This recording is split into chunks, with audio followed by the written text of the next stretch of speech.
called empty vessels. Sometimes we put ourselves into broken vessels. We see in them the receptors of our being, the receptors of our dreams, joys, and aspirations. So we give ourselves, totally, completely, unconditionally. We give ourselves hoping to be received and hoping to receive back. We call it love. We call it marriage. We call it having children and building a life. We call it this time. This is it. And then it is not. And then it never was. It is not that it was and then stopped being. That is one thing. The other thing is discovering it never was. All was fake. Another facade, another manipulation technique. And because you didn't know, you poured yourself into that person. The more you poured, the emptier you became. Not really understanding why. Feeling emotionally depleted, physically exhausted, mentally defeated. But again, you don't know how this is possible. What is the problem here? So, in an attempt of resisting and persevering, you give your last drop, your last bit of you, until you disappear completely. Not even knowing what the heck has happened. Who are you? You don't know anymore. What do you want? You don't know any longer. Where did you lose track of yourself? Why? You try to go back and you can't find the tip of it either. So you mourn. You get confused, you cry, you fight, you grieve. But how cruel is this? The need of grieving what never existed. Isn't that ridiculous? Like so ridiculous? Come on, creation, you could have thought of something better. So you fight again, and then surrender. And you learn. And you stop pouring into empty vessels. You realize the love was always real because the love is you. You were the light.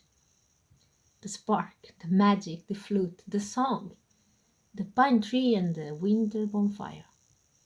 And you realize that no matter who, when, or what, you can always come to it because it is you.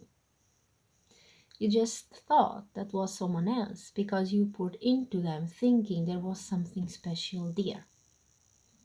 But there was yourself. So you realize this and start to pour into yourself instead. You stop choosing vessels to be a reflection of what you are because you are the only vessel who can contain yourself after all. No one who received your love was worthy of it. However, it wasn't lost because you learned to love yourself and see that all the magic you saw in others is the magic you carry inside, the magic you are. So you pour into your own empty vessel and then something happens.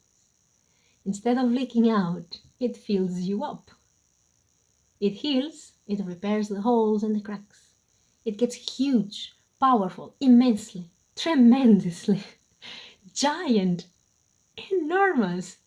You got the point, I guess.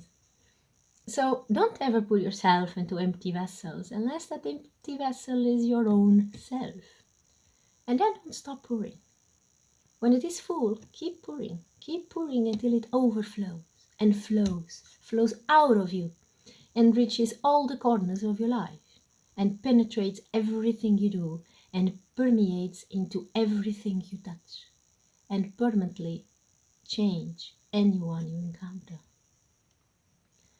So pour into yourself if you want to love someone else, because it is the only way you will reach anyone else's heart, through your own. And how beautiful it is, and how beautiful it can be, and how powerful it is, and how life-giving it becomes. Goodbye, empty vessels of empty dreams, and hello, magic vessels of eternal happiness. I love you. Can't wait to meet you all. Just come and meet my magical me.